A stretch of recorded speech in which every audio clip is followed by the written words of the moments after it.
Gusto mo bang lagi kanyang hanap-hanapin at lagi kanyang mamiss? Hello mga guys, kumusta kayo? Panibagong araw, panibagong video na naman tayo.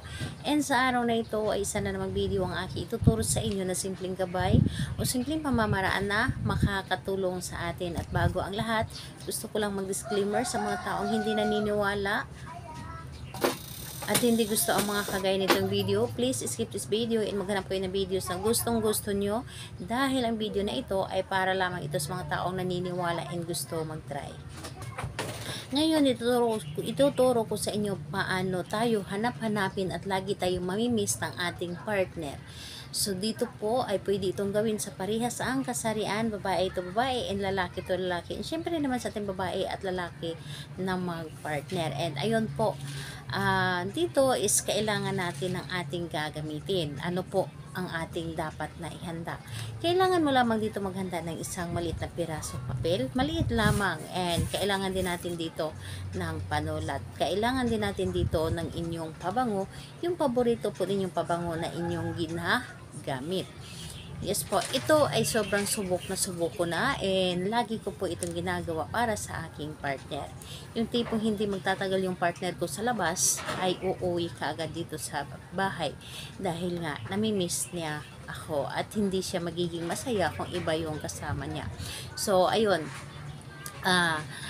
kailangan kapag handa na yung mga bagay na aking naibanggit, isunod po ninyong i-claim sa inyong sarili na dapat ay handa ka, buo ang inyong loob sa paggawa nito, at malakas ang inyong paniniwala, dahil yun po ang higit sa lahat na dapat nating ihanda kapag tayo ay gumawa ng isang ritual. Ngayon, kapag ready ka na, ay pwede mo na itong umpisahan. So, ang gagawin lamang natin dito ay napakadali at napakasimple lamang.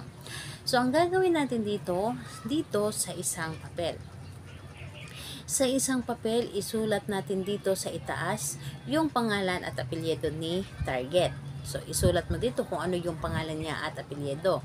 And dito sa ibaba, isulat po ninyo dito ay mamimiss mo ako at lagi mo akong hanap-hanapin. Dito po sa ibaba ha. Isang bisis mo lamang pangalan, apelyido. Sa ibaba, mamimiss mo ako at lagi mo akong hanap-hanapin. And dito po sa ibaba, ispirmahan po ninyo. Hindi mo na kailangan ng inyong pangalan.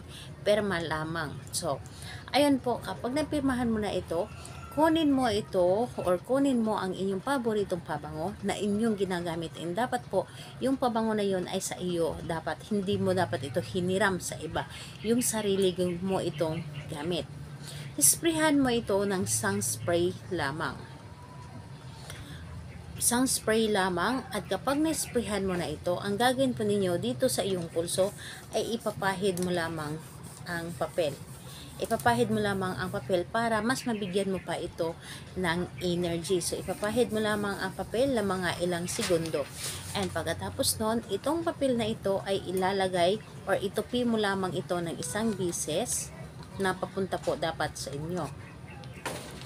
At ito po ay ilagay po ninyo doon sa ilalim ng inyong ginagamit na unan sa gabi-gabi. So, ilagay po ninyo ito at lagi ninyo itong higaan or lagi ninyo itong ilagay doon, and hayaan ninyo na maramdaman ng partner ninyo na ito ay gumana na. So, kailan ito pwedeng gawin? Ito ay napakaganda dahil kahit anong araw at oras, pwede mo itong gawin sa kanya. Basta think positive ka lamang at buo ang inyong loob sa paggawa nito, ito ay gagana para sa kanya. So, ayun po, salamat po sa inyo. Bye bye everyone. God bless us.